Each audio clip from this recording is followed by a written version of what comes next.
الحمد للہ وحدہ لا شریک لہ والصلاة والسلام علی من لا نبی بعد اما بعد۔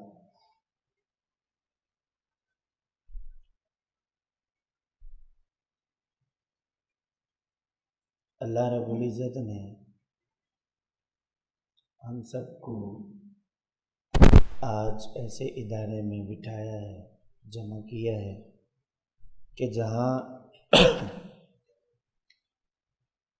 اعمال کے ساتھ ساتھ عقائد کی محنت بھی جاری اور ساری ہے۔ اللہ تعالیٰ نے ایک بہت بڑی اہم ضرورت تھی جو پوری ہونی چاہیے تھی، وہ اس ادارے سے اللہ تعالیٰ نے بخوبی حاصل کی ہے اور دین کے لیے، امت کے لیے ایک ایسا عظیم کام کروایا ہے جس کو انشاءاللہ العزیز صدیوں یاد رکھا جائے گا۔ ہمارے یہاں چونکہ دورہ تحقیق المسائل کورس چل رہا ہے اور اس کورس میں طلباء کرام، فضلاء دور دور سے یہاں عقائد اور مسائل سیکھنے کے لیے یہاں آتے ہیں۔ اصل مقصد یہ ہے کہ ہم اپنے دین کو خود سمجھیں، چاہے وہ اعمال ہوں، چاہے وہ عقائد ہوں۔ اصل میسج اور اصل پیغام وہ اپنے دین کو خود سمجھنا ہے اور اپنے دین اسلام سے خود کو وابستہ کرنا ہے۔ اس کی وجہ کیا ہے کہ آج اس پرفتن دور کے اندر ایسے لوگ دین کے نام پر دین کو مٹانے میں لگے ہیں، کچھ محسوس طریقے سے اور کچھ غیر محسوس طریقے سے۔ جو خالصتاً اپنے اس کام میں محنت کر رہے ہیں ان کو یہ بات اچھے طریقے سے بخوبی علم ہے کہ اگر ہم براہ راست اور سامنے اس پر محنت کرتے ہیں تو ظاہر سی بات ہے رد عمل فوراً سامنے آئے گا، اور اگر ہم غیر محسوس طریقے سے کریں گے تو پھر اس کا رد عمل بھی اتنا جلدی سامنے نہیں آئے گا اور ہمارا پیغام، ہمارا میسج، جو ہماری فکر ہے وہ بھی لوگوں تک پہنچتی رہے گی۔ اب اس کے لیے انہوں نے مختلف قسم کے ایجنڈوں پر کام کیا، مختلف قسم کے طریقوں کو اپنا کر انہوں نے اس پر محنت کی۔ اس کے لیے اس وقت کا جو سوشل میڈیا کا دور ہے، اس دور کو استعمال کرتے ہوئے انہوں نے کہا کہ ہم ہر جگہ پہنچ بھی نہیں سکتے، ہمیں کوئی قبول کرے گا بھی یا نہیں کرے گا۔ ہمیں لوگ کہیں گے کہ دیکھو ان سے کیا دین سیکھیں، لوگ ہم سے سند مانگیں گے، ڈگری مانگیں گے، فراغت کہاں سے ہے، کن بزرگوں کے ساتھ آپ کا تعلق ہے۔ جب ایسے سوالات کریں گے تو اس کا ہمارے پاس کوئی جواب تو نہیں ہوگا، اور ہم اپنی تحقیق، ہم اپنی بات پہنچائیں تو کیسے پہنچائیں؟ انہوں نے کہا اس کے لیے بڑا آسان طریقہ ہے، سوشل میڈیا کا دور ہے، ہر بندہ اپنا اپنا کام کر رہا ہے، ہم بھی اس کام میں لگیں گے۔ تو اس وقت کا جو دور ہے، انہوں نے اس جدید دور کے تمام ذرائع کو استعمال کرتے ہوئے انہوں نے اپنی بات دنیا کے کونے کونے تک پہنچانے پر محنت کی ہے۔ یہ بات کی بات ہے کہ ان کی بات ٹھیک ہے یا غلط ہے، وہ تو ہم نے دیکھنا ہے، ہم نے پرکھنا ہے، لیکن وہ اپنی محنت میں 100% کامیاب ہوتے جا رہے ہیں اور ہم اپنے بستروں پر آرام سے سو رہے ہیں۔ سو کیسے رہے ہیں؟ ہم مدارس میں پڑھتے ہیں اور پورا سال ہم پڑھ رہے ہیں، اس کے باوجود بھی ہمیں اپنے عقائد پر دسترس حاصل نہیں ہے۔ پڑھ رہے ہم ہیں، کتابیں ہم پڑھ رہے ہیں، مدرسے میں ہم بیٹھے ہیں، 24 گھنٹے کی زندگی میں ہم ہیں، ہم اپنے اساتذہ سے علم حاصل بھی کرنے، اس کے باوجود بھی ہمارے اندر ان علوم کے اندر پختگی نہیں ہے۔ پختگی کا معنی کیا ہے؟ میں یہ نہیں کہہ رہا کہ منطق نہیں آتی، صرف و نحو نہیں آتی، فلسفہ نہیں آتا، عربی عبارت حل کرنا نہیں آتی، ترکیب نہیں آتی، میں ان باتوں پر نہیں یہ بات کہہ رہا، یہ کہہ رہا ہوں کہ جو اس دور کی ضرورت ہے، اس دور کے حساب سے جس فن کو ہمیں آنا چاہیے وہ فن ہمیں نہیں آ رہا۔ اور وہ کیا ہے؟ ہمارے اس دور کے اندر جتنی باتیں چل رہی ہیں، جتنی محنت ہو رہی ہے، آپ اپنے ارد گرد نظر گھمائیں تو آپ کو اس بات کا اچھے طریقے سے اندازہ ہوگا کہ کہیں پر محنت اعمال کے خلاف نہیں ہو رہی، کہ بھئی ہمارے پاس ماشاءاللہ بہت اچھے اعمال ہیں، ان حنفیوں کے پاس، ان دیوبندیوں کے پاس، ان مسلمانوں کے پاس کون سے اعمال ہیں؟ یا ہم جو ہے داڑھی پگڑی والے ہیں اور یہ داڑھی پگڑی والے نہیں ہیں، یا ہم اچھے لباس والے ہیں، یہ نہیں ہیں، ہم اچھے اخلاق والے ہیں، یہ نہیں ہیں۔ اس پر محنت کہیں پر آپ کو نہیں ملے گی۔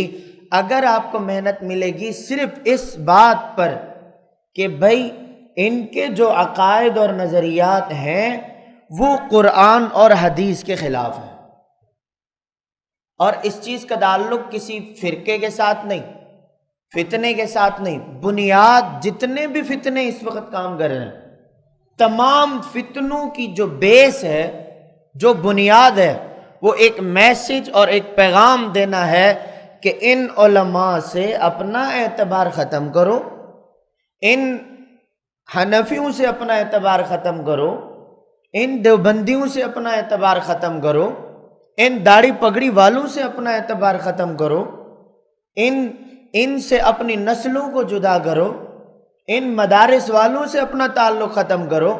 اچھا جی، جب ہم تعلق ختم کریں گے تو دین کہاں سے حاصل کریں گے؟ جب ہمارا تعلق ختم ہو جائے گا تو ہم دین کہاں سے؟ تو انہوں نے کہا ہم ہیں نا، ہم بیٹھے، آپ کو کیا چاہیے؟ قرآن ہمیں آتا ہے، آپ کو کیا چاہیے؟ حدیث ہمیں آتی ہے، آپ کو کیا چاہیے؟ تفسیر ہمیں آتی ہے، آپ کو کیا چاہیے؟ قرآن کی آیت کا صحیح مطلب ہمیں آتا ہے، آپ کو کیا چاہیے؟ اللہ کے نبی کی حدیث کا صحیح مطلب ہمیں آتا ہے۔ یہ جو علماء داڑھیوں اور پگڑیوں والے لگے ہیں مدارس میں بیٹھ کر، انہوں نے یہ پیغام دینا شروع کر دیا کہ قرآن اور حدیث کے یہ بالکل برخلاف چل رہے ہیں۔ کہا کہ کیسے؟ ہمیں کیسے پتہ چلے گا؟ انہوں نے کہا ان کے ایک ایک عقیدے کو لو، ان سے دلیل پوچھو، یہ دلیل دیں گے نہیں، ان کو آتی نہیں، تو تم سمجھ جانا کہ ان کا کوئی عقیدہ، ان کا کوئی مسئلہ قرآن اور حدیث کے مطابق نہیں ہے۔ تو ہماری بات سچی ہے کہ ان کا قرآن اور حدیث سے کوئی تعلق نہیں ہے، تعلق ہمارا ہے، دین آ کر ہم سے سیکھو۔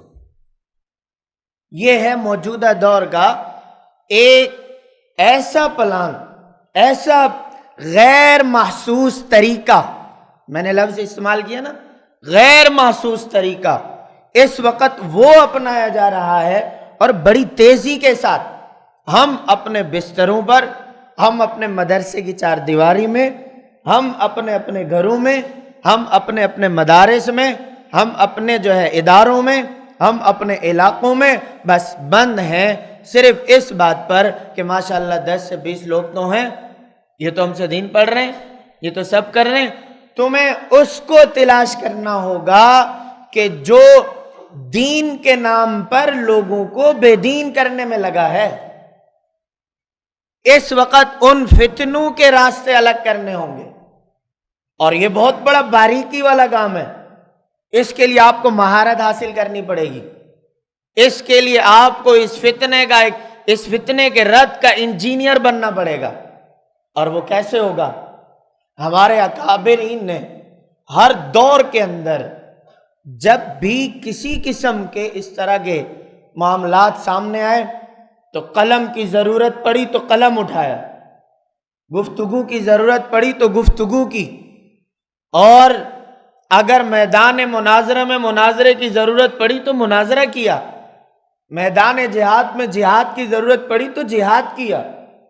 ہر میدان کے اندر اللہ تعالیٰ نے ہمارے علماء دیوبند سے ہر وہ کام لیا ہے جس کی امت کو ضرورت تھی، تو اللہ رب العزت نے ہر اس ضرورت کو پورا کرنے کے لیے اللہ تعالیٰ نے یہ حصہ، یہ حق علماء دیوبند کی جھولی میں رکھا ہے۔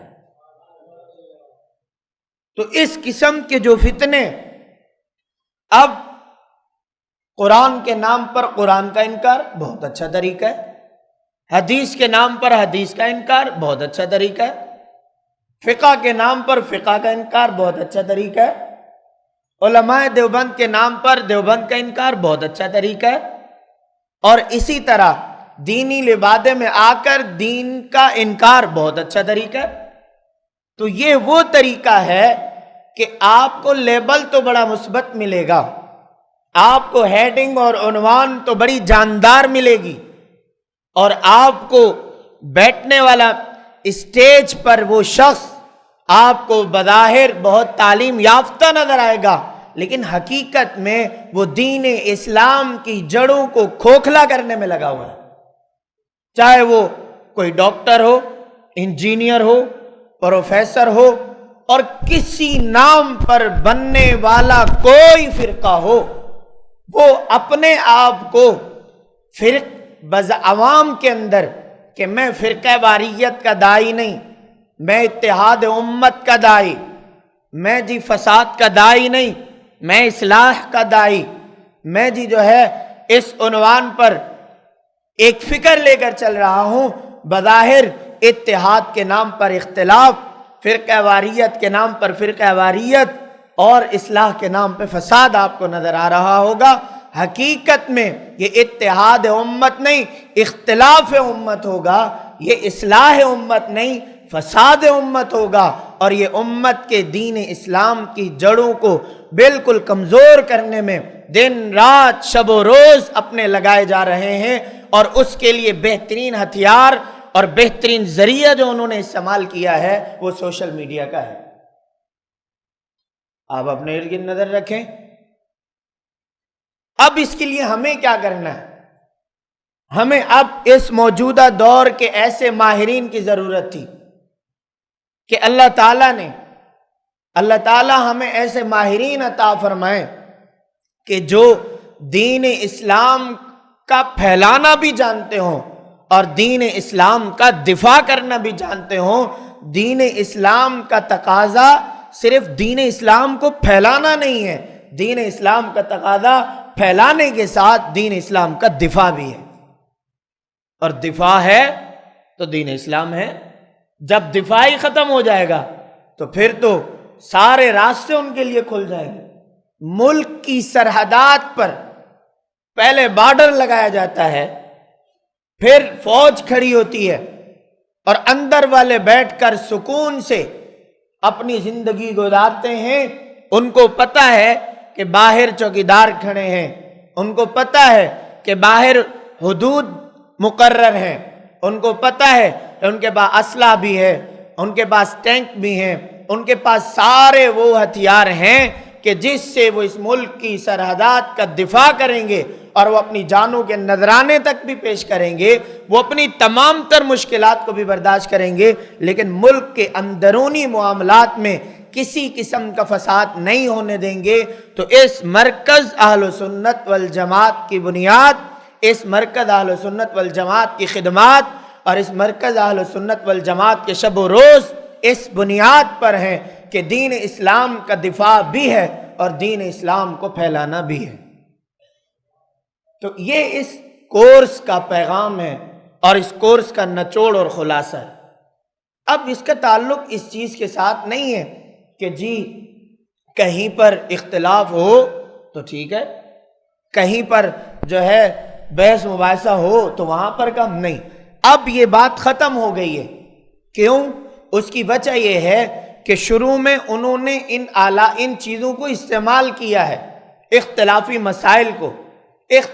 مسائل کو استعمال کر گئے، اور انہوں نے دوسرا حربہ یہ اختیار کیا کہ دین کے ہر مسئلے کو اختلافی بنا کر، دین کے ہر عقیدے کو اختلافی بنا کر انہوں نے عوام کو علماء سے دور کرنے کی کوشش کی کہ اب جب تک ہم اختلافی بنائیں گے نہیں تو یہ ٹوٹیں گے کیسے؟ تو دوسرا کام ہم نے یہ کرنا ہے کہ ہم نے ہر دین کے مسئلے کو اختلافی بنانا ہے، چاہے اس کا اختلاف ائمہ میں ہو یا نہ ہو، اہل سنت والجماعت میں اس کا اختلاف ہو یا نہ ہو، صحابہ میں اختلاف ہو یا نہ ہو، یا اس کے میں کسی بھی بات کی گنجائش ہو نہ ہو، لیکن انہوں نے دین کے ہر اتفاقی مسئلے کو اختلافی بنانے کی کوشش بھی کرنی ہے۔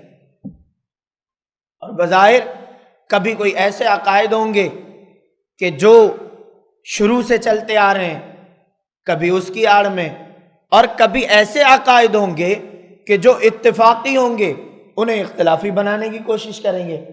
تو ایک بات یاد رکھیں کہ ہم نے دونوں قسم کی ان چالوں کو سمجھ کر ہم نے اپنی محنت دین کے دفاع پر بھی لگانی ہے، اور ہم نے اپنی محنت دین اسلام کے پھیلانے پہ بھی لگانی ہے۔ پرسوں جام شوروں میں دورہ صرف النحو کے طلباء سے گفتگو ہو رہی تھی، تو میں نے وہاں پر اور اکثر مدارس میں جہاں بھی جانا ہوں تو طلباء کو میں دو باتیں سمجھاتا ہوں کہ ہم نے اپنی ذمہ داری نہیں سمجھی، ہم اپنی زندگی کے کاموں میں ایسے مصروف ہو گئے اور ہم نے خود کو ایسا مشغول بنا دیا کہ ہم نے اپنی اہمیت بھی نہیں سمجھی اور اپنی ذمہ داری بھی نہیں سمجھی۔ کیوں اہمیت کیسے نہیں سمجھی؟ کہ بھئی میری اہمیت معاشرے میں کیا ہے؟ ایک جب دنیا دار ادارے میں کسی سینٹر میں ایک بچہ گھر سے نکلتا ہے وہ ڈاکٹر بننے کی نیت سے، تو اس کو پتہ ہوتا ہے ڈاکٹر کی اہمیت کیا ہے، معاشرے میں عزت اور قدر اور منزلت کیا ہے، میری آمدن کتنی ہوگی، لوگ مجھے سلام کتنے کریں گے، لوگ مجھ سے علاج کروانے کے لیے ٹوکن کیسے لیں گے، لوگ مجھ سے جو ہے بات کرنے کے لیے مجھ سے ٹائم کیسے لیں گے۔ ڈاکٹر کو اپنی اہمیت کا علم ہے، اس وجہ سے وہ ڈاکٹر بننے والا ایک اسٹوڈنٹ بچہ وہ اپنے وقت کو اتنا قیمتی بناتا ہے کہ والدین کہتے ہیں کہ ہمارے بچے کو نیند کا خیال بھی نہیں ہوتا۔ ایک انجینئر بننے والا بچہ، ایک پروفیسر بننے والا بچہ جس نے اپنی منزل کا تقرر اور تعین اور ٹارگٹ بنایا ہے، آپ دیکھیں گے کہ وہ دن رات لگے ہوئے ہیں۔ ایسے ایسے لوگ جو نماز تو نہیں پڑھیں گے لیکن وہ اپنے اہمیت کو سمجھتے ہوئے اپنے اوقات کو یوں قیمتی بناتے ہیں، راتوں کو جاگتے بھی ہیں اور 24 گھنٹے بھی جاگتے ہیں، اور وہ اپنی محنت پر لگے ہیں، کیونکہ ہر ڈاکٹر، انجینئر، پروفیسر، جتنے بھی دینی عہدیدار ہیں، دنیاوی عہدیدار ہیں، سب کو اپنے منصب کے عہدے کا پتہ ہے، وہ اس پر محنت کرتے ہیں۔ تھوڑے دن پہلے ہمارے ایک دوست ہیں، ان کے بچے پڑھتے ہیں کالج کے اندر، تو وہ مجھے کہنے لگے مفتی صاحب میں بچے سے کہتا ہوں نماز پڑھنے آؤ، نماز نہیں پڑھتا، لیکن صبح 4 بجے اٹھ کر پیپر ضرور یاد کرتا ہے۔ 4 بجے اٹھ کر اس کے اوپر اس کے ٹیچروں کا اپنا پریشر اتنا زیادہ ہے کہ وہ اپنی نیندوں کو قربان کر دیتا ہے، 24 گھنٹے نہیں سوتا۔ میں نے کہا جی بن رہا کیا ہے؟ کہا جی مفتی صاحب بس اس نے ڈاکٹر بننا ہے، اس فیلڈ میں جا رہا ہے۔ اب ہم کیا ہیں؟ اور آپ کہیں گے ہم بھی جاگتے ہیں۔ آپ صرف سال میں 3 ہفتے جاگتے ہو، سمائی والا ہفتہ، ششمائی والا ہفتہ اور سالانہ والا ہفتہ۔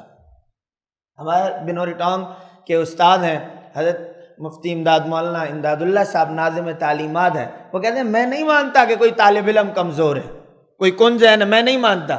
کہتے ہیں یہ مخلوق کن ذہن ہے، یہ نہیں ہے۔ اور وہ کہتے تھے کیوں؟ کہا کہ جی پورا 3 مہینے پڑھتے نہیں ہیں، سمائی کا صبح امتحان ہوتا ہے، رات بیٹھتے ہیں صبح بیٹھتے ہیں، پورے نصاب کو یاد بھی کر لیتے ہیں اور پورے نصاب کی تیاری ایک رات میں کرتے ہیں، تو یہ کن ذہن کہاں سے ہو گئے؟ تو کون ذہن والا مسئلہ ہی نہیں ہے۔ اصل جو بات ہے وہ ہم نے اپنی اہمیت کو سمجھ کر ہم نے اپنا وقت نہیں قیمتی بنایا۔ دوسری بات میں نے ان طلباء سے کہی کہ ہمارے کندھوں پر ذمہ داری کیا ہے. ہمیں اپنی ذمہ داری کا احساس ہوگا تو ہم کام کریں گے نا. جب ہمیں احساس ہی نہیں ہے، ہمیں کھانا بھی مل رہا ہے، بستر بھی ملا ہے، ہمیں بجلی بھی ملی ہوئی ہے، عمارات بھی ملی ہیں، تمام سہولیات ہمیں میسر ہیں، لیکن ہم نے اپنی ذمہ داریوں کو سمجھ کر اپنے وقت کو قیمتی نہیں بنایا. جبکہ ذمہ داری کیا ہے؟ 1400 سال پہلے دین اسلام نازل ہوتا ہے محمد عربی صلی اللہ علیہ وسلم کے سینہ انور پر، اور اللہ کے نبی صلی اللہ علیہ وسلم کے سامنے صحابہ کرام اپنی جانوں کے نذرانے بھی پیش کر گئے اس دین کے پھیلانے میں، اس دین کے دفاع میں. انہوں نے اپنے آپ کو یوں قربان کیا ہے، نہ ان کو دن کا ہوش، نہ ان کو رات کا ہوش، نہ اپنی جان کا ہوش، نہ مال اور دولت کا، نہ اپنے عزیز و اقارب کا، نہ اولاد کا، نہ بیویوں کا، کسی بھی قسم کا کوئی خیال نہیں تھا. صرف ایک ہی خیال تھا، دین اسلام، دین محمدی کا دفاع بھی کرنا ہے اور دین محمدی کو دنیا کے کونے کونے میں پھیلانا بھی ہے. اب اس کے نتائج کیا ہے؟ اس کے پیچھے بنیاد کیا تھی؟ صحابہ اکرام کی محنت. اور صحابہ اکرام کی جو محنت ہے، ہر محنت میں بغیر قربانی کے آج تک اللہ کے نبی کے 1.25 لاکھ صحابہ اور شاگردوں میں اگر ہم آج اللہ کے نبی کی ایک حدیث پڑھ رہے ہیں یا ہم قرآن مجید کی ایک آیت تلاوت کر رہے ہیں، ہم تک خدا کے کلام کا حرف بھی پہنچا ہے، نبی کا فرمان بھی پہنچا ہے، تو اس کے لیے ساری کی ساری قربانیاں وہ حضرت صحابہ اکرام رضوان اللہ علیہم اجمعین کی ہیں. انہوں نے جو محنت کی اس دین کے پیچھے، ان کی محنت رنگ یہ لائی. 15ویں صدی گزر رہی ہے، جیسے دین خدا کے نبی پہ اترا، جیسے دین صحابہ نے یاد کیا، اسی امانت، دیانت اور ذمہ داری کے ساتھ سب چیزوں کو قربان کرتے ہوئے دین اسلام کو ہم تک پہنچایا بھی ہے. یہ ہماری محنت ہے. قیامت کا مقررہ وقت تو معلوم نہیں ہے نا، نبوت ختم ہے، حضور صلی اللہ علیہ وسلم کی ختم نبوت کے بعد کسی نئے نبی نے آنا نہیں، تا قیامت دین باقی رہے گا. اس ختم نبوت سے لے کر تا قیامت دین کے بقا میں جنہوں نے اپنا کردار ادا کرنا ہے، انبیاء کے ورثاء، علماء کرام، انہوں نے ختم نبوت اور تا قیامت دین کے باقی رکھنے میں، پھیلانے میں، سمجھانے میں، بتانے میں، دین کے دفاع میں یہ جو درمیانی عرصے کی ذمہ داری بنتی ہے، یہ مجھ اور آپ کے کندھوں پہ بنتی ہے. جس امانت کے ساتھ کلام اللہ ہم تک پہنچا ہے، اسی امانت کے ساتھ قرآن کریم کو ہم نے آگے پہنچانا ہے. جس امانت کے ساتھ دین اسلام ہم تک پہنچا ہے، اسی امانت کے ساتھ دین اسلام ہم نے اگلی نسلوں کو پہنچانا ہے. یہ ہے ہمارے کندھوں پہ ذمہ داری. جب ذمہ داری اتنی سخت ہے، اتنی عظیم ہے، اتنی بڑی ہے، تو ہماری محنت اس سے بھی کئی گنا بڑھ کر ہوگی تو محنت رنگ لائے گی. ورنہ ہم اگر سوتے رہے تو خدا کی قسم دین اسلام کو محسوس طریقے سے اب نہیں، غیر محسوس طریقے سے دنیا اس اسلام کو بدلنے میں بھی لگی ہے اور اس اسلام کی جڑوں کو کمزور کرنے میں بھی لگی ہے. ہم نے اس کے ماہرین اور انجینئر بن کے ہم نے قوم کو، قوم کی نسل کو، آنے والی نئی نسلوں کو ہم نے وہی دین اسلام بالکل منوعان اس طرح سمجھانا، سکھانا، بتانا بھی ہے اور اسی طرح ہم نے اس کا دفاع بھی کرنا ہے. یہ ہے اس کورس کا میسج، پیغام اور اس ادارے کی بنیاد اور ہمارا اصل مقصد اور ہماری سوچ، ہماری فکر یہ ہونی چاہیے کہ ہم خود کو جگائیں، ہم خود کو جگائیں. کیوں؟ ہم نے نیند میں اپنا اتنا عرصہ گزار دیا، اپنوں کی لڑائی اور اپنوں کے اختلافات میں اتنا عرصہ گزار دیا کہ ہم آگے نہیں گئے، ہم پیچھے ہو گئے. ہم نے ایک دوسرے کی، اپنوں کی تنقید پر اتنا وقت برباد کر دیا کہ اب اس گند کو صاف کرنے میں بھی ہمیں ضرورت پڑے گی۔ اور نمبر 2، ہم نے جو نیند کی گولیاں کھائی ہیں اس طرح کھائی ہیں کہ ہر بندہ اپنے کام میں بس اس طرح مصروف ہو کر اور ان تمام فتنوں کی طرف اگر توجہ نہیں کرے گا تو پھر یاد رکھیں نئی نسلوں تک دین نہیں پہنچنا۔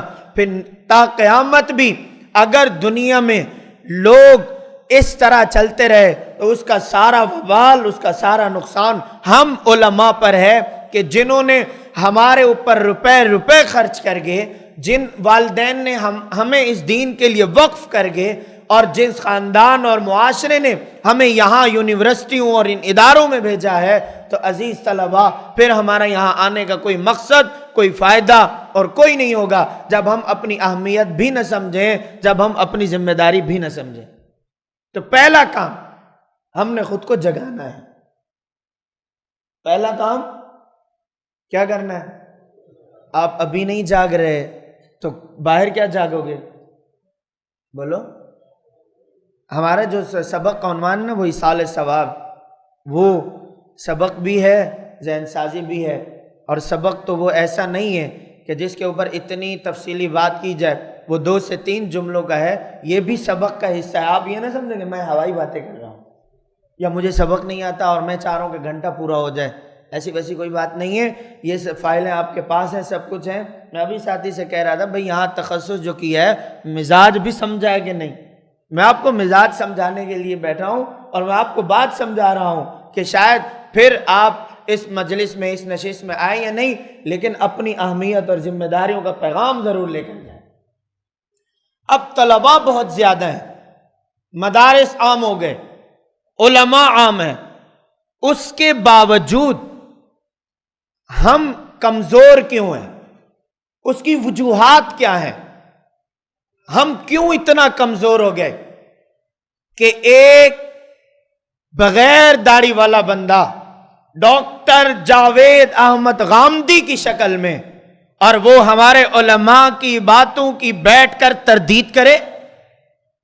کوئی انجینئر مرزا جہلمی جیسا بندہ، کوئی ہمارے اکابر علماء کی عبارات اور ہمارے اکابرین کی کتب پر بیٹھ کر کوئی تحقیق کرے؟ ہم اتنا کمزور ہو گئے کہ کوئی اہل بدعت کا بندہ اٹھ کر وہ ہماری تفاسیر، ہماری احادیث اور ہمارے بڑوں کی کتب پر یوں زبان درازی کرے کہ نعوذ باللہ ہم یہ تسلیم کر لیں کہ ہم ان اکابرین کے نام لیوا ہیں۔ تم ہم سے یہ کہلوانا چاہتے ہو کہ جو نعوذ باللہ کفر پہ مرے، جو شرک پہ مرے، جو بد عقیدہ ہو کر مرے، ایسی کوئی بات نہیں ہے۔ تمہارا ایجنڈا، تمہاری گفتگو اور تمہارا یہ دجل، تمہارا یہ فریب ہم نہ اپنے اکابر کے نام پہ جانے دیں گے اور نہ ہم اپنے نام پہ آنے دیں گے۔ نبوت سے لے کر اکابر علماء دیوبند تک دین کی جو بات، دین کی جو وضاحت، جو تشریح علماء دیوبند نے کی ہے، اللہ کی قسم ہمیں اپنے بزرگوں پر اتنا اعتماد ہے کہ نبوت سے لے کر آج تک جو دین چل رہا ہے، علماء دیوبند نے منو عن اس کی صحیح وضاحت کی ہے۔ علماء دیوبند نہ ایک انچ پیچھے ہٹ کر دین کو کم کیا ہے، نہ ایک انچ آگے بڑھ کر دین کا انہوں نے دین میں اضافہ کیا ہے، بلکہ اس طرح مضبوط ستون بن کر کھڑے ہوئے ہیں۔ تشریح بھی کی ہے اور علماء دیوبند نے دین کا دفاع بھی کیا ہے۔ ہم کبھی تمہاری یہ بات نہیں مان سکتے کہ ہمارے اکابر مشرک تھے، ہم یہ بات کبھی نہیں مان سکتے ہمارے اکابر بدعتی تھے، ہم یہ بات کبھی نہیں مان سکتے کہ ہمارے اکابر نعوذ باللہ ختم نبوت کے منکر تھے، ہم یہ بات کبھی نہیں مان سکتے کہ ہمارے اکابر اس دنیا میں نبوت کی گستاخی کر کے گئے ہیں، ہم یہ بات کبھی نہیں مان سکتے۔ انہوں نے قلم تو دور کی بات، زبان سے گفتگو تو دور کی بات، انہوں نے اس طرح حق ادا کیا ہے کہ اپنے وہم و گمان میں بھی اس قسم کے کسی بھی تمہاری ان جو باتوں کو نہ انہوں نے کبھی دل میں سوچا، نہ کبھی زبان پہ لایا، نہ کبھی قلم پہ لایا۔ آج تم کھڑے ہو کر ہمیں یہ بتاؤ گے کہ ہمارے اکابر علماء دیوبند کی موت گستاخی پہ ہوئی، کفر پہ ہوئی، شرک پہ ہوئی، قرآن اور حدیث سے دور پر ہوئی، ایسی بات ہرگز نہیں ہو سکتی۔ ہمارے اکابر ہیں، ہمارے بڑے، انہوں نے جس طرح دارالعلوم دیوبند کی بنیاد رکھی ہے ہمارے اکابرین نے، اور جس طرح آج بھی کلام اللہ کی تفسیر موجود ہے، کلام اللہ کی وضاحت موجود ہے، الحمدللہ ہمیں اپنے اکابرین کی لکھی ہوئی ہر ایک بات پہ اعتماد ہے۔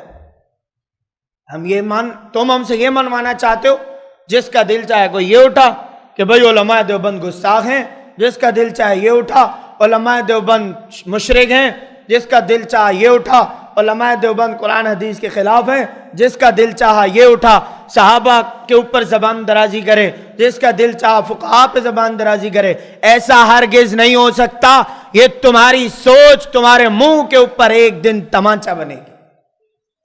اب ہم نے اس غیر محسوس طریقوں کو بالکل عوام کے سامنے پیش کرنا ہے، عوام کو بچانا ہے۔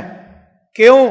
اب ہمارے اوپر ذمہ داری بڑی سخت آ گئی ہے، اور اپنی ذمہ داری کو سمجھتے ہوئے عزیز طلبہ، میں نے یہ بات شروع کی، یہ والا نقطہ اور پوائنٹ جو میں نے شروع کیا کہ یہ سب ہوا کیوں، اس کی وجہ ہمیں جو سمجھنا چاہیے تھا، جس طرح ہمیں سمجھنا چاہیے تھا، جس طرح ہمیں پڑھنا چاہیے تھا، جس طرح ہمیں سمجھانا چاہیے تھا، ہم نے اس طرح نہ خود سمجھا، نہ دوسروں کو سمجھایا، نہ خود سیکھے، نہ دوسروں کو سکھایا۔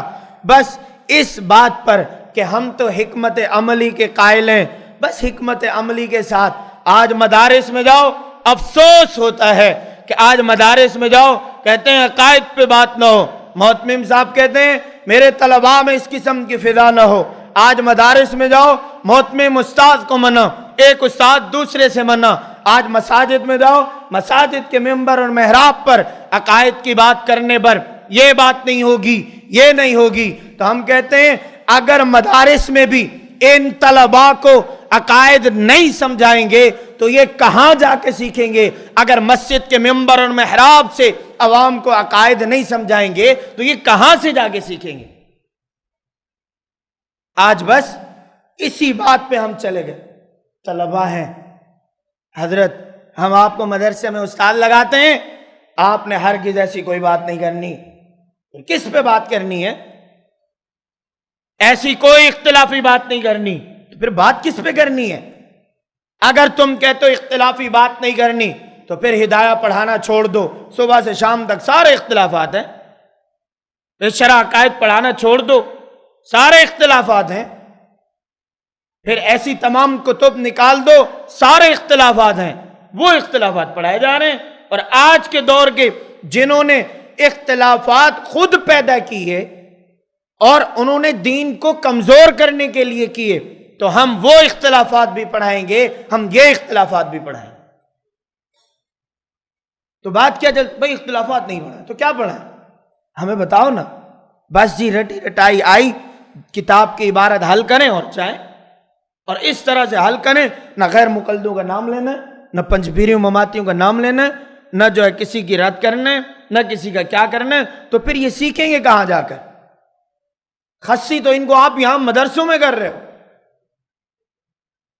نامرد تو آپ یہاں بنا رہے ہو، اور جبکہ مدارس جرأت دینے کا نام ہے، ایک زبان دینے کا نام ہے، ایک بہادری دینے کا نام ہے، جبکہ مدارس ایک حوصلہ، ایک افزائی کا نام ہے۔ آپ مدارس میں نہیں سیکھیں گے تو عزیز طلبہ آپ کہیں پر بھی نہیں سیکھ سکتے۔ آپ جائیں گے تو کہاں جائیں گے؟ اس وجہ سے ان مدارس میں اب لیڈر بھی پیدا کرنے ہوں گے، جس طرح مدارس ہمارے بڑوں نے لیڈر بھی پیدا کیے، خانقاہوں کے پیر بھی پیدا کیے، مناظر بھی پیدا کیے، مجاہد بھی پیدا کیے، خطیب بھی پیدا کیے، محققین بھی پیدا کیے۔ ہمارے اکابرین نے جس طرح ہمیں اپنے اداروں میں بٹھا کر انہوں نے آج ہمارے لیے میدان سیاست کا لیڈر بھی دیے، انہوں نے ہمیں جو ہے ختم نبوت کے مجاہد بھی دیے، انہوں نے ہمیں بہترین خطیب اور مناظرین بھی دیے، محققین بھی دیے، مفسرین بھی دیے، محدثین بھی دیے۔ اسی طرح ہم نے بھی اگلی نسلوں کو انہی اداروں میں بیٹھ کر محقق بھی دینے ہیں، مفسر بھی دینے ہیں، محدث بھی دینے ہیں، خانقاہوں کے پیر بھی دینے ہیں، مناظر بھی دینے ہیں، خطیب بھی دینے ہیں، اور سیاست کے امام بھی دینے ہیں، انہی مدارس نے دینے ہیں۔ اور اس غفلت میں ہم نہ جائیں۔ اس وجہ سے آپ کے بعد بہت بہترین ماحول ہے، بہترین چار دیواری ہے، اور اس وقت کی وہ کمی دو چیزیں ہیں۔ ایک تو میں نے یہ وجہ بتائی کمزوری کی، دوسری وجہ یہ کمزوری ہم میں آئی کیسے؟ ہم نے خود کو کسی بھی میدان میں تیار کرنا چھوڑ دیا۔ کیسے؟ بھئی عالم کو چاہیے 8 سالہ درس نظامی کا فارغ التحصیل عالم دین، وہ مدرسے سے فارغ ہوتا ہے، اور باہر جب وہ مدرسے سے باہر جب جاتا ہے وہ کہتا ہے جی مجھے تو کچھ نہیں آتا۔ کیوں نہیں آتا؟ یہ تو میرا کام نہیں ہے۔ کیوں کام نہیں ہے آپ کا؟ وجہ کیا ہے؟ اس کے پیچھے ایک وجہ ہے کہ ہم نے خود کو تیار نہیں کیا۔ علوم تو سارے آ گئے ہمارے پاس، اور یہ احساس کمتری کا شکار نہ ہو کہ ہمارے پاس جو ہے یہ کتب نہیں ہے، ہمارے پاس یہ معلومات نہیں ہے۔ اولا میں 8 سے 10 کتابیں، ثانیہ میں، ثالثہ میں، رابعہ میں، خامسہ، سادسہ، سابعہ، دورہ، تقریباً تمام کتب کو ملایا جائے تو 130 سے 40 تک جا کر کتب بنتی ہیں۔ ایک عالم فاضل 8 سالہ درس نظامی میں 100 سے اوپر کتابیں پڑھ لیتا ہے، پھر بھی وہ اپنے دل اور دماغ میں یہ بیٹھا تھا میں کیسے بولوں، میں کیسے بات کروں، میں کون سی بات سمجھاؤں، میں کیا جواب دوں، اس مسئلے کا کیا جواب دوں، اس دلیل کا کیا جواب دوں، یہ دلیل تو مجھے آتی نہیں، اس بات کا مجھے پتہ نہیں۔ ہم نے بس خود کو 8 سالہ پڑھنے کے بعد بھی ہم نے یہ سمجھا کہ ہم نے کچھ نہیں پڑھا۔ 8 سال پڑھنے کے بعد بھی ہم اس نتیجے پر پہنچے جہاں ہم پہلے کھڑے تھے 8 سال پہلے، تو پھر 8 سال یہ کہاں گئے ہمارے؟ 8 سال جو ہمارے لگے یہ کہاں گئے؟ تو عزیز طلبہ، ہمیں آتا سب کچھ ہے، پر ہمیں اڑنے کے لیے، ہماری پرواز کے لیے ہمارے پاس وہ پروں کی پرواز اور پروں کی طاقت نہیں ہے۔ اور وہ کیا ہے کہ آپ نے کوئی اپنے ساتھ پر لگا کے اڑنا ہے؟ کیا کرنا ہے؟ اس کے لیے آپ کے پاس جو طاقت ہے بتاؤں کیا ہے؟ زبان، انداز گفتگو، یہ وہ عظیم طاقت ہے جو آپ کو پرواز دے گی۔ جس طرح جہاز کے لیے پر ہیں، پرندے کے لیے پر ہیں، اس کا جسم، اس کی قد کاٹ، ایک جہاز کے اندر بہترین انجن فٹ ہو اور بہترین قسم کا جہاز تیار کیا گیا، لیکن اس کو 2 پر نہیں دیے گئے، تو اس نے کیا اڑنا ہے؟ اڑنا ہے۔ صوفی صاحب، جہاز بغیر پروں کے اڑتا ہے؟ اڑتا ہے؟ شک ہو رہا ہے، جہاز بغیر پروں کے اڑتا ہے؟ تو بولو نا۔ اور پرندہ، ہماری مثال کیا بن گئی ہے؟ ہماری مثال ایسے بن گئی ہے، آپ اپنا وہ جہاں سے پرندے ملتے ہیں، ہمارے کراچی میں تو ایمپریس مارکیٹ ہے، وہاں پہ پرندے ملتے ہیں۔ پرندے کا بچہ لو، آپ لوگ کی مثال میں بتا رہا ہوں، پرندے کا بچہ لو، اس کو گھر میں لاؤ، پنجرے میں بند کرو، بادام، اخروٹ، مغز، پستہ، طرح طرح کی خوراکیں دو، اور پھر جب وہ 2 سال، 3 سال، 4 سال بعد بڑا ہو گیا اور آپ نے اس کو باہر نکالا تو اب وہ اڑتا ہی نہیں ہے۔ کیوں؟ آپ نے سب کچھ اس کو کھلا پلا کے اس کی جسامت، اس کی قد کاٹ، بہترین باڈی تیار کر دی، لیکن اب وہ اڑنا ہی نہیں جانتا، تو وہ آپ کے پنجرے میں بند پرندہ اڑ سکے گا؟ بولو، نہیں اڑے گا نا۔ کیوں؟ آپ نے پنجرے میں اس کو پال تو لیا ہے، اس کی نشو نما تو ہو گئی ہے، وہ تیار تو ہو گیا ہے، لیکن مین چیز جو پرندے کے لیے تھی پر، وہ آپ اس کے پروں کو کھینچ لو، یا آپ اس کے پروں کو کاٹ دو، یا اس کو اڑنا نہ آتا ہو، 3 باتیں ہوں گی۔ ہماری مثال بھی ایسے 8 سال ہم نے خوب کھایا پیا ماشاءاللہ، تکے بریانی اور قورمہ اور گوشت اور سبزیاں اور پھل اور ساری چیزیں ہم نے کھا لی، کوئی کمی ہم نے نہیں چھوڑی کھانے پینے میں. لیکن جب 8 سال کے بعد ہم مدرسے کے گیٹ سے باہر نکلے، ہم نے کہا نہیں ہمیں تو کیا، ہم یوں دیکھ رہے ہیں یوں دیکھ رہے ہیں یوں دیکھ رہے ہیں. ہم پرواز مدرسے میں سے نکلنے کے بعد ہمیں پرواز نہیں آتی، ہمیں طریقہ کار نہیں آتا. تو اس کے لیے کیا ہے، جب پرندہ پنجرے میں ہو اس کو اڑانے کے لیے ساتھ ساتھ میں اس کو ٹریننگ بھی دو، اڑنا کیسے، تھوڑا اس کو چھوڑو، اس کے پروں کو مت کاٹو، اسے تھوڑا اڑنے دو. جب وہ اڑے گا اس کو پرواز مل جائے گی، وہ فضاؤں میں گونجے گا، دنیا اسے دیکھے گی، پرندے اس کی پرواز کو نوٹ کریں گے. ایک جہاز جب کمپنی تیار کرے گی آخر میں اس کو پر لگائے گی، ہزاروں لوگ سفر کریں گے اور کئی جو ہے اپنا کاموں میں وہ استعمال ہوگا. تو بالکل اسی طرح جب ایک طالب علم مدرسے میں رہ کر اس کے ساتھ پر لگا دو تو وہ اڑے گا بھی، وہ اڑنے کے ساتھ ساتھ وہ دنیا میں کام بھی کرے گا، دنیا کو فائدہ بھی دے گا. اس کو ایک چیز چاہیے، انداز گفتگو اور بیان چاہیے، یہ اس کی پرواز ہے. 8 سال کتابیں پڑھ لی، اس کے بعد یہ پر نہ ہو وہ کبھی اڑ نہیں سکتا، وہ کبھی بول نہیں سکتا، وہ سمجھا نہیں سکتا، وہ سکھا نہیں سکتا، دین کی تشریح نہیں کر سکتا، کبھی اس میں خود اعتمادی نہیں آئے گی، کبھی اس میں ہمت اور جرت نہیں آئے گی. ایک طالب علم کو میں کہتا ہوں ناکارہ سے ناکارہ طالب علم کو یہ پر لگا دو، خدا کی قسم وہ اس کئی لوگوں سے بڑھ کر اور کئی جگہوں میں وہ اس طرح پرواز اپنی دکھائے گا کہ آپ کی عقلیں بھی حیران رہ جائیں. یہ چیز ہے میں اور یہ ہمیں آنی چاہیے. تو غیر محسوس طریقے سے بات وہاں پہ آ گئی کہ دین کو کمزور کرنے کی کوشش کی جا رہی ہے. ان میں بالکل اسی طرح ایک مسئلہ ایصال ثواب کا ہے. اب ثواب بھی میت کو پہنچانا ہے. میت کے ہمارے اوپر کتنے سارے کام بندے ہیں. سب سے پہلے میت کا غسل ہے، کفن ہے، پھر میت کا جنازہ ہے، پھر میت کو تدفین ہے، پھر اس کے بعد کیا ہے، دعا. دعا میت اور مرحومین کے لیے ہمارا موقف اہل سنت والجماعت کا موقف یہ ہے کہ بھئی میت کے لیے ایصال ثواب، میت کے ساتھ رشتہ نبھانے کے لیے، میت کے ساتھ وفاداری کے لیے، میت کے ساتھ اپنا تعلق برقرار رکھنے کے لیے اس بات کی ضرورت ہے کہ میت کو اب جو چیز ضرورت ہے وہ ہم دیں. تو میت کو دنیا سے جانے کے بعد کس چیز کی ضرورت ہے؟ اس کو ثواب کی ضرورت ہے.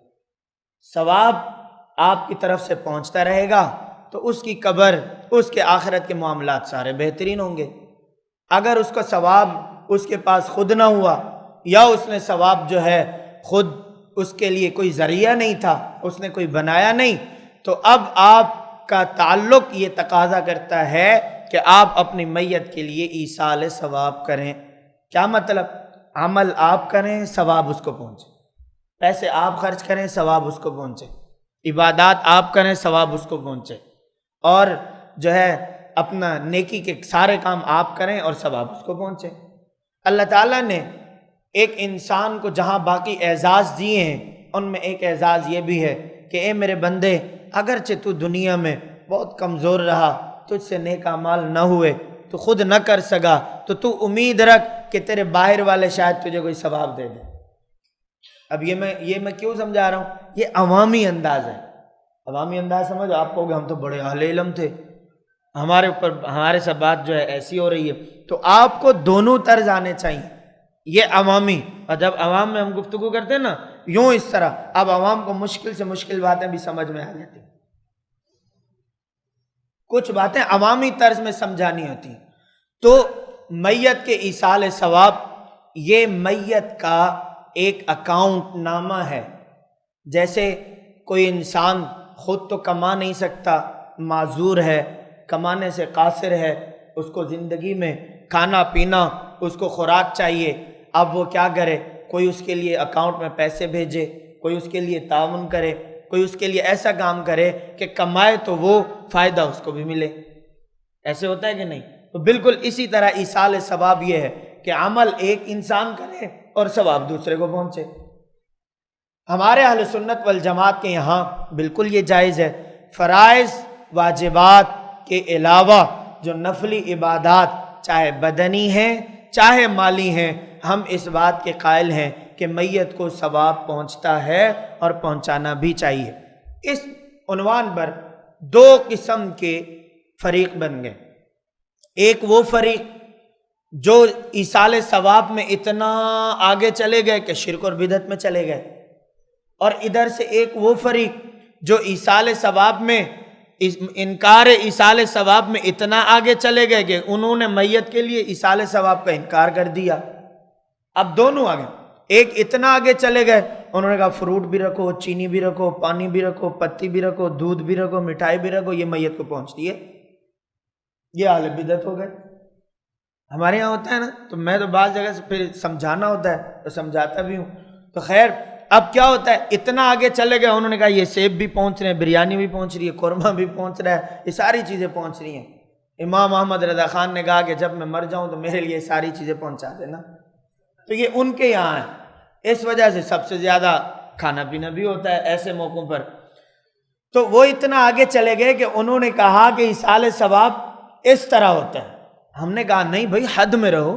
ایصال ثواب صرف جائز اور نیک اعمال اگر آپ کو کرنے بھی ہیں، اس طریقے سے آپ ثواب پہنچاؤ، کس نے منع کیا ہے؟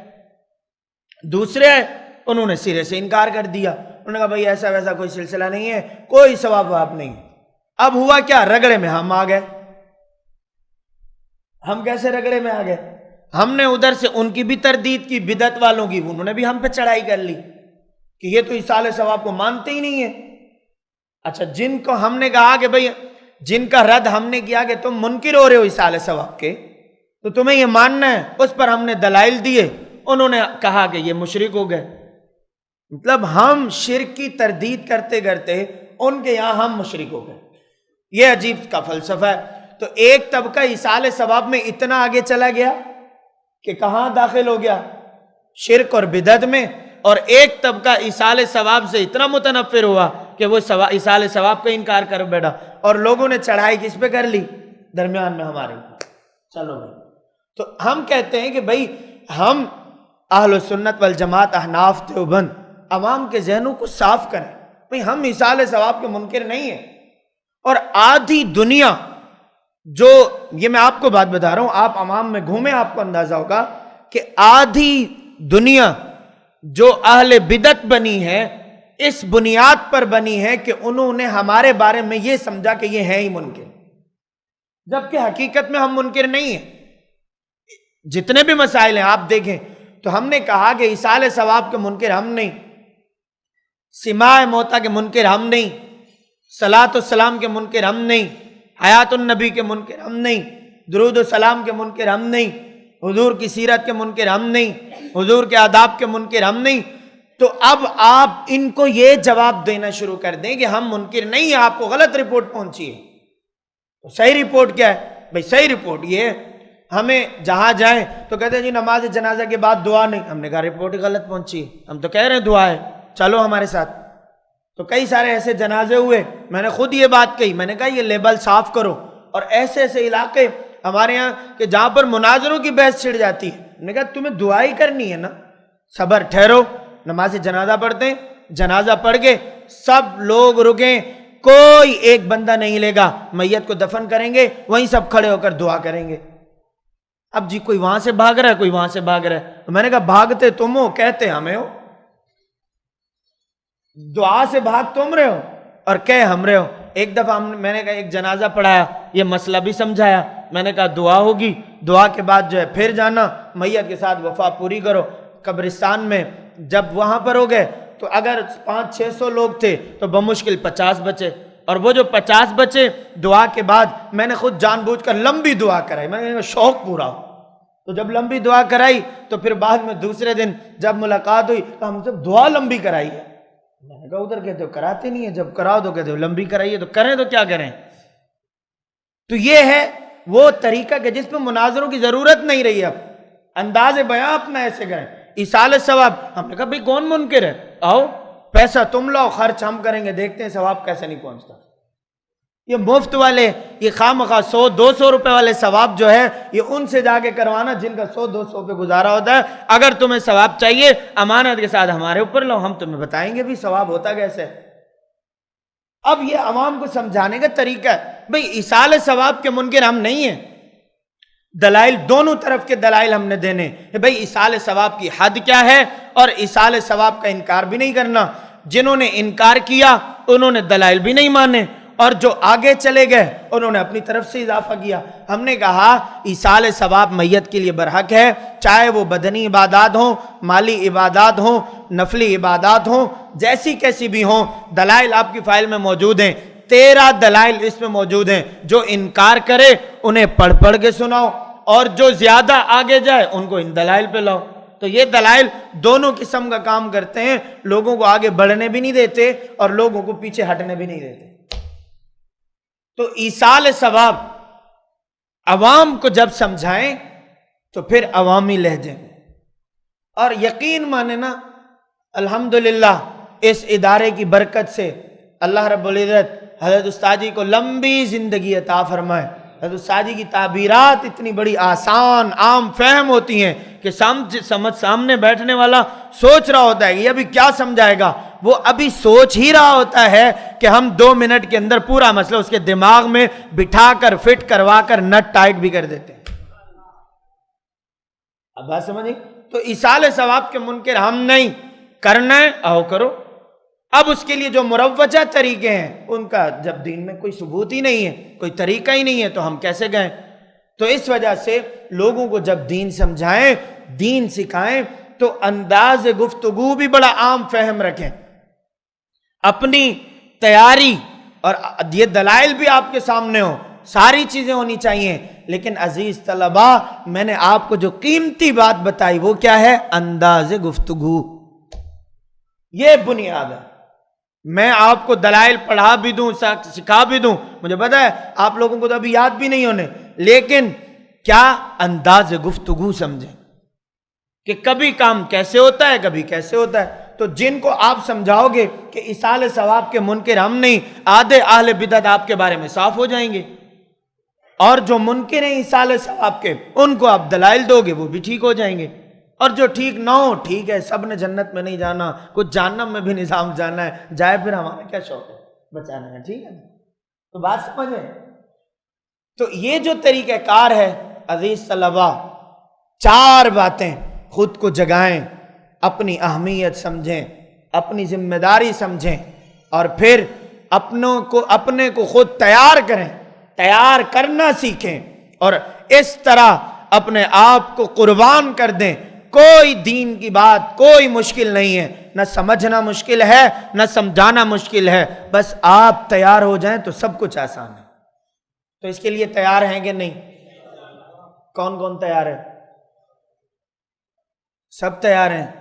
دین کو پھیلانا بھی ہے، دین کو اللہ رب العزت ہم سب کو اپنے دین کے لیے قبول فرمائے۔ آخر میں میں اتنا کہوں گا کہ اپنے آپ کو جو ہے اس ادارے کے ساتھ وابستہ رکھیں، اپنے آپ کو اس ادارے کے اساتذہ کے ساتھ، جو طلبہ پڑھتے ہیں وہ بھی اپنے آپ کو وابستہ رکھیں، اساتذہ کی رہنمائی، اساتذہ سے تعلق، ادارے سے تعلق، تو انشاءاللہ العزیز آپ کو پوری دنیا میں فائدہ ہوگا۔ انشاءاللہ العزیز اللہ آپ سے موجودہ دور کے سارے تقاضوں کو جو اس وقت کے ہیں اس ادارے کی برکت سے انشاءاللہ العزیز اللہ رب العزت آپ سے لیں گے۔ اس ادارے کے پیچھے ہمارے حضرت استاد جی کی قربانیاں بھی ہیں، استاد جی کا اخلاص بھی ہے، استاد جی کی دن رات کی محنت بھی ہے، استاد جی کی بھاگ دوڑ بھی ہے، اور استاد جی کی فکر بھی ہے، ساری چیزیں ہیں۔ تو آج یہ ادارہ بھی قائم ہے، آپ طلباء بھی یہاں تشریف لائے ہیں، آپ سیکھ بھی رہے ہیں، اور آپ کو عقائد پر کام بھی مل رہا ہے۔ تو اسی طرح آپ جب خود کو ایسے مخلص اور ایسے مخلص شخصیات کے ساتھ جب خود کو آپ وابستہ رکھیں گے تو انشاءاللہ العزیز مجھے اللہ کی ذات پر امید ہے آپ کو علم نافع بھی حاصل ہوگا، اور اللہ رب العزت آپ سے کام بھی ضرور لیں گے۔ وآخر دعوانا ان الحمد للہ رب العالمین۔